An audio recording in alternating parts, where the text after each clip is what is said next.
नमस्कार साथियों, मैं दीपक पांडे आपका अपने YouTube चैनल पे स्वागत करता हूँ।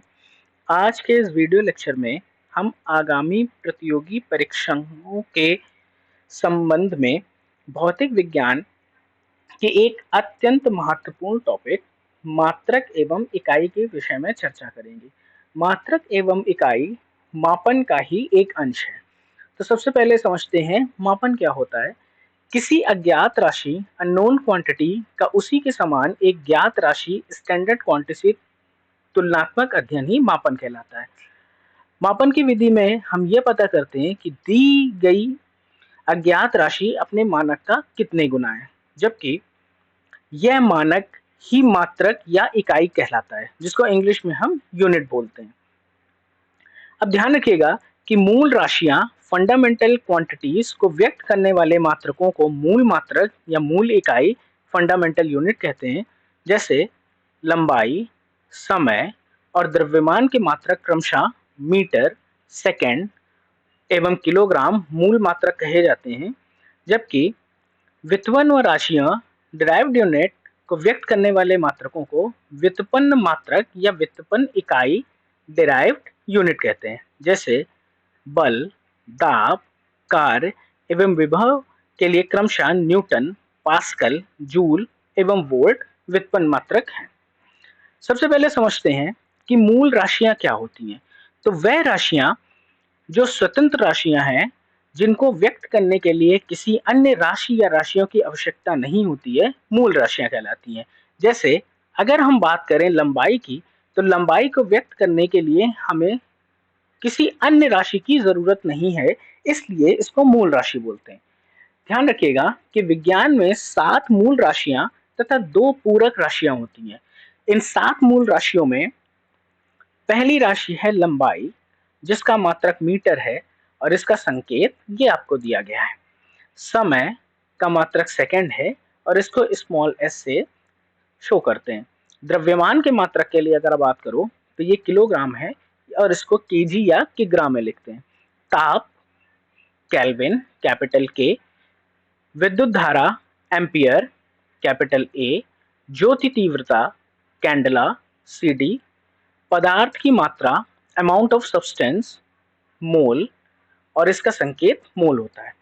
आखिरी की 2 राशियां समतल कोण को रेडियन और इसका रिप्रेजेंटेशन आर ए डी, और घन कोण हमारा स्टेरेडियन और एस आर। ठीक, आखिरी की 2 राशियां हमारे पास में पूरक राशियां हैं।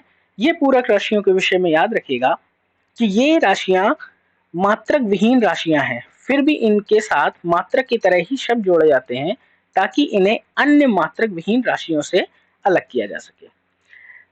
आगे बढ़ने के लिए हमें व्युत्पन्न राशियों का अध्ययन करना है। वह राशियां जिनको व्यक्त करने के लिए मूल राशि या राशियों की आवश्यकता होती है, व्युत्पन्न राशियां कहलाती हैं। जैसे अगर हम यहाँ पे बात करें गति की या चाल की बात करें, तो चाल बराबर दूरी बटे समय। तो यहाँ आप देख रहे हो चाल को व्यक्त करने के लिए हमें क्या चाहिए, दूरी चाहिए मीटर पर सेकेंड। तो इनको क्या बोलेंगे, इनको हम व्युत्पन्न राशियां बोलेंगे। आगे हमें पढ़ना पड़ेगा सदिश तथा अदिश राशियां। नाम से ही स्पष्ट है कि सदिश में दिशा का ज्ञान हो रहा होगा। तो वह राशियां वेक्टर क्वांटिटीज, वह राशियां जिनको व्यक्त करने के लिए परिमाण तथा दिशा दोनों की आवश्यकता होती है, सदिश राशियां कहलाती हैं। जैसे बल, त्वरण, विस्थापन आदि। और वह राशियां जिनको व्यक्त करने के लिए सिर्फ उसे परिमाण मैग्नीट्यूड की आवश्यकता होती है, अदिश राशियां या स्केलर क्वांटिटीज कहलाती हैं। जैसे कार्य, दूरी, तापमान इत्यादि। कुछ क्वेश्चनों से इस पूरे टॉपिक के संदर्भ को समझने का प्रयास करते हैं। तो चलिए, पहला क्वेश्चन हमारे पास में दिया गया है कि वोल्ट किसका मात्रक है। क्या वो आवृत्ति का मात्रक है, शक्ति का मात्रक है, बल का मात्रक है और वैद्युत विभव का मात्रक है। तो इसे समझने के लिए हमें पता होना चाहिए कि आवृत्ति का मात्रक हमारा हर्ट्ज होता है, शक्ति हम वॉट में निकालते हैं, बल का मात्रक न्यूटन है, जबकि वैद्युत विभव का मात्रक वोल्ट है। तो पहले क्वेश्चन का सही आंसर हमारा ऑप्शन नंबर डी होगा। दूसरे क्वेश्चन को समझते हैं कि बल का मात्रक क्या है, न्यूटन, जूल, वॉट और ओम। तो इसके लिए हमें समझना पड़ेगा कि न्यूटन हमारा बल का मात्रक है, जूल हमारा कार्य या ऊर्जा का मात्रक है, वॉट शक्ति का मात्रक है, जबकि ओम हमारा वैद्युत प्रतिरोध का मात्रक है। अर्थात क्वेश्चन नंबर 2 का सही ऑप्शन हमारा ऑप्शन नंबर ए होगा। आगे बढ़ते हैं, प्रकाश वर्ष इकाई है। तो ध्यान रखिएगा, प्रकाश वर्ष एक वर्ष में प्रकाश द्वारा चली गई दूरी को प्रकाश वर्ष कहते हैं। अर्थात प्रकाश वर्ष हमारी दूरी की इकाई होगी, ये याद रखिएगा। और अभी अभी मैंने आपको बताया प्रकाश वर्ष क्या होता है। तो प्रकाश द्वारा एक वर्ष में चली गई दूरी प्रकाश वर्ष कहलाती है। लंबाई के कुछ महत्वपूर्ण मात्रक हम यहाँ पे स्पष्ट करते हैं। तो याद रखिएगा, एक एस्ट्रोनॉमिकल यूनिट अर्थात खगोलीय इकाई 1.495 इंटू 10⁻11 मीटर के बराबर होते हैं।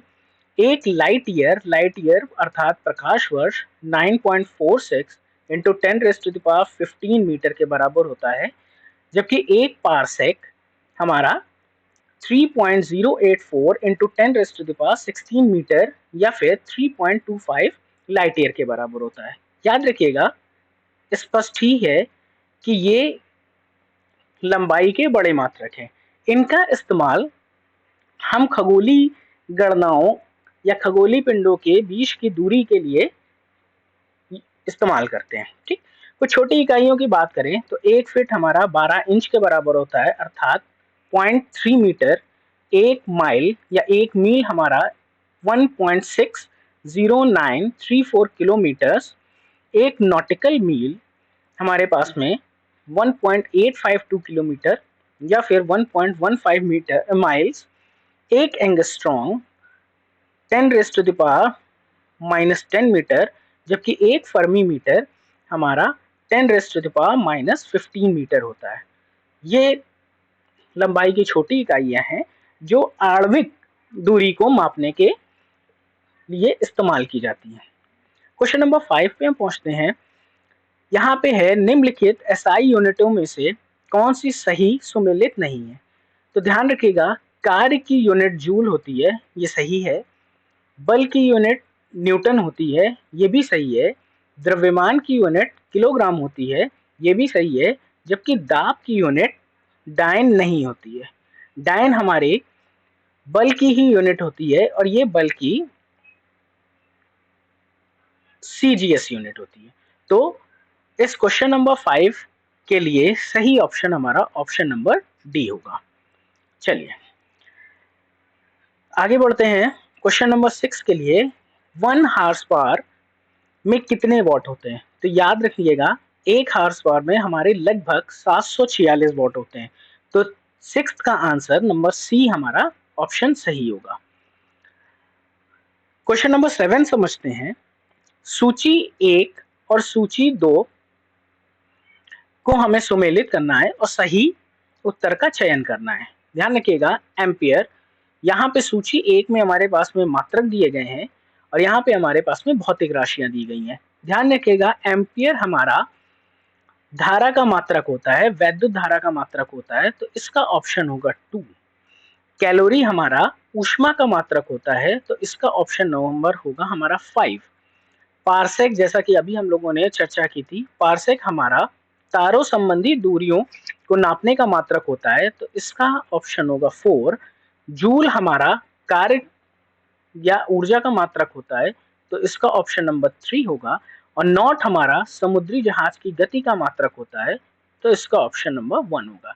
तो A2, B5, C4, D3 and E1, देखते हैं कौन सा ऑप्शन हमारे पास में सही है। 2, 5, 4, 3, 1, अर्थात क्वेश्चन नंबर 7 के लिए बी ऑप्शन हमारा सही ऑप्शन है। आगे बढ़ते हैं क्वेश्चन नंबर 8 के लिए। आणविक दूरी की माप की जाती है फर्मी मीटर में, नैनोमीटर में, एंगस्ट्रॉम में और माइक्रोन में। तो आणविक दूरी की माप के लिए अभी आपको बताया किसको हम क्या करेंगे, आणविक दूरी की माप हमारे पास में फर्मी मीटर में करते हैं। चलिए अगर हम बात करें क्वेश्चन नंबर 9 की, कि निम्नलिखित में से कौन सा विकल्प सही सुमेलित नहीं है। देखते हैं। क्वेश्चन नंबर 1, नॉटिकल मील नौसेना संचालन में प्रयुक्त दूरी की इकाई, ये बिल्कुल सही है। 1 नैनोमीटर हमारा 10⁻⁹ मीटर होता है, ये भी हमें याद रखना पड़ेगा। त्वरण एक अदिश राशि है, हमने देखा था कि त्वरण एक सदिश राशि होती है, तो ये ऑप्शन हमारा गलत है। और 1 मेगावाट 10⁶ या 1 मिलियन वाट के बराबर होता है। ठीक है, जबकि हमको क्वेश्चन नंबर 9 में उस ऑप्शन को सेलेक्ट करना है जो सही सुमेलित नहीं है, अर्थात 9 का ऑप्शन नंबर सी हमारा सही ऑप्शन होगा। चलिए आगे बढ़ते हैं क्वेश्चन नंबर 10 की तरफ। पारिस्थितिक दाब या एटमॉस्फेरिक प्रेशर की इकाई क्या है? तो देखिएगा, बार हमारा पारिस्थितिकी दाब की इकाई होती है, नॉट हमारा समुद्री जहाज की गति की इकाई होती है, जूल हमारा कार्य की इकाई होती है या ऊर्जा की इकाई होती है, और जूल प्रति सेकंड हमारा शक्ति की इकाई होती है। यहाँ हम दाब के लिए बात कर रहे हैं, तो ऑप्शन नंबर ए हमारा सही ऑप्शन है। आगे देखते हैं हम, जल बहाव की दर मापने की इकाई क्या है? क्यूसेक, बाइट, रिक्टर या बैरल? तो देखिए, क्यूसेक हमारा जल बहाव का दर मापने की इकाई है, तो ऑप्शन नंबर ए हमारा सही ऑप्शन होगा। बाइट हमारा कंप्यूटर मेमोरी की इकाई है। रिक्टर हमारा क्या है? रिक्टर हमारा भूकंप तीव्रता मापने की इकाई है, जबकि बैरल हमारा आयतन के लिए यूज होता है। अब हम 12वें क्वेश्चन की तरफ जाते हैं। निम्नलिखित में से कौन सा विकल्प सही सुमेलित नहीं है? अर्थात इसमें से हमको वो ऑप्शन सेलेक्ट करना है जो गलत है आपस में। तो डेसिबल इकाई है आर्द्रता की, सेल्सियस इकाई है तापमान की, 1.02 किलोग्राम प्रति सेंटीमीटर स्क्वायर दाब है एक बार के, जबकि एक बैरल है 159 लीटर लगभग। ये सही सुमेलन है, ये सही सुमेलन है, ये सही सुमेलन है, जबकि ये गलत सुमेलन है। तो 12वें क्वेश्चन के अनुसार ए ऑप्शन हमारा सही ऑप्शन होगा, क्योंकि हमें वो ऑप्शन सेलेक्ट करना है जिसका सुमेलन सही नहीं है। याद रखिएगा, डेसिबल हमारा ध्वनि तीव्रता को मापने की इकाई है, जबकि अगर हम आर्द्रता की बात करें तो हाइग्रोमीटर के थ्रू हम उसको क्या करते हैं? मापने के बात करते हैं। ठीक है, ह्यूमिडिटी वाटर कंटेंट को हम क्या करते हैं? मापते हैं। चलिए, अगर हम क्वेश्चन नंबर 13 की बात करें, ओजोन परत की मोटाई नापने की इकाई है, क्या वो नॉट है, क्या वो डॉप्सन है, क्या वो पॉइस है, या वो मैक्सवेल है? तो देखिए, हमें पता होनी चाहिए कि किसका यहाँ पे क्या तात्पर्य है। नॉट क्या होता है? समुद्री जहाज की गति को मापने के काम में आता है। डॉप्सन ओजोन परत की मोटाई को मापने के काम में आती है। पॉइस से हम श्यानता नापते हैं, जबकि मैक्सवेल हमारा चुंबकीय प्रवाह या मैग्नेटिक फ्लक्स को नापने के काम में आता है।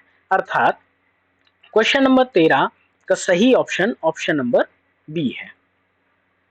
अगर हम ऑप्शन नंबर 14 की बात करें, तो यहाँ पे सूची नंबर 1 का सूची नंबर 2 के साथ में सही सुमेलन करना है। ठीक है, तो ऑप्शन नंबर ए हमारा क्या बोलता है? उच्च वेग, तरंग दैर्घ्य, दाब और ऊर्जा, जबकि यहाँ मैक, एंगस्ट्रॉम, पास्कल और जूल के लिए बात कर रहे हैं। ठीक है, तो ध्यान रखिएगा, उच्च वेग, तरंग दैर्घ्य, दाब तथा ऊर्जा की इकाइयों को यहाँ से मेल करना है।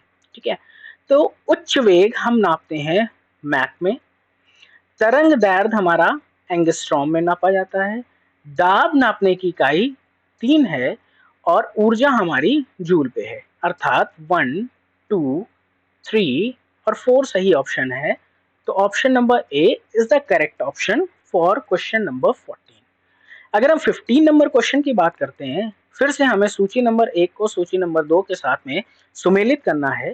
तो डेसिबल, डेसिबल क्या है? अभी हम लोगों ने चर्चा की थी, ध्वनि की प्रबलता की इकाई। अश्व शक्ति हमारी शक्ति का मात्रक है।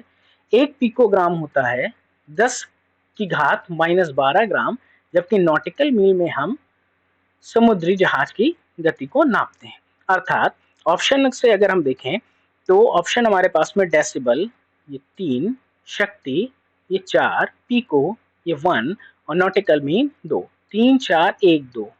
तो ऑप्शन नंबर बी हमारा सही ऑप्शन हुआ।